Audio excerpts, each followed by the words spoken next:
I've been using the Nothing Headphone A now for a few weeks, and there's definitely some standout features, but also some things that you should know before buying. The Bluetooth range is really far and strong, but that's actually been messing me up. I'll be working on my computer, pause my video or whatever's playing, take my headphones off, then go into another room, and if I start playing something on my phone, the audio cuts out, and I realize that it's connected back to my headphones because they were just sitting there idle. And then I have to go manually in my phone settings and disconnect them.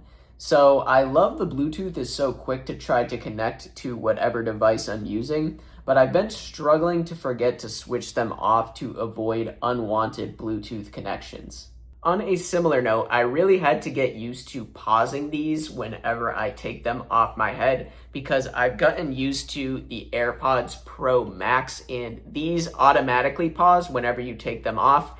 There's a similar feature in the Nothing Headphone 1s. So with the Nothing Headphones A that I have here, these are not going to pause when you take them off. So just something to know before you buy. I'll get into the audio features on these in a second, but I really love the microphone on these. Again, comparing them to my AirPod Maxes, I could not use the AirPods for phone calls because people would say that they could barely understand me. So my wife and I tested these out, and they sound crystal clear when making phone calls, including when I'm standing near my air conditioner vent or different background noises are going on. When I first set these up and had the spatial audio on, I got really nervous because I was listening to YouTube and the person talking sounded so weird and bad.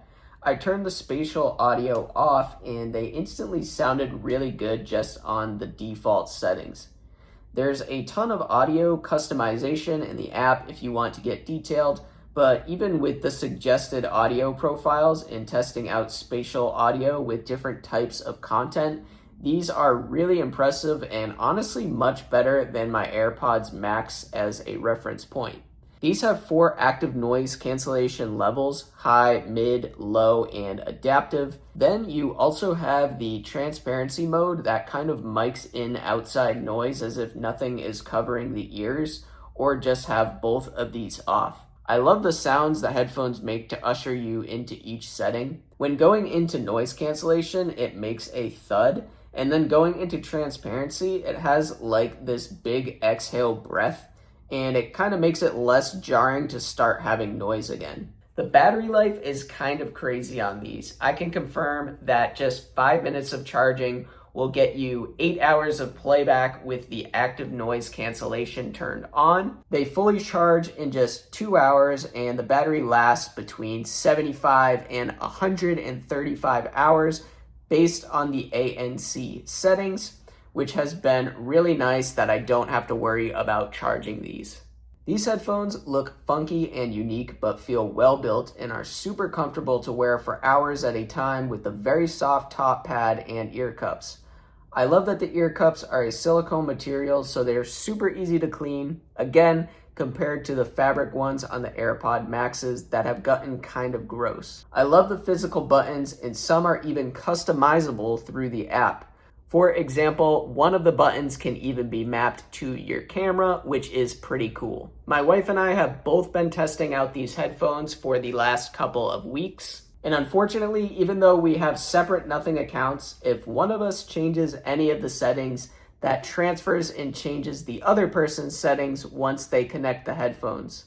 I definitely wish that each account would maintain its own settings, but yeah, that's just something to be aware of. So pulling it all together, my final takeaways after using these for a couple of weeks is that if you want solid ANC, genuinely impressive battery life, great call quality, and a highly customizable experience in the app, these deliver all of that. The tactile controls are satisfying to use, and the IP52 rating makes them practical for everyday life. On the other hand, I have found some quirks and things that don't work well with me for my setup, but overall, I've been extremely happy with my purchase.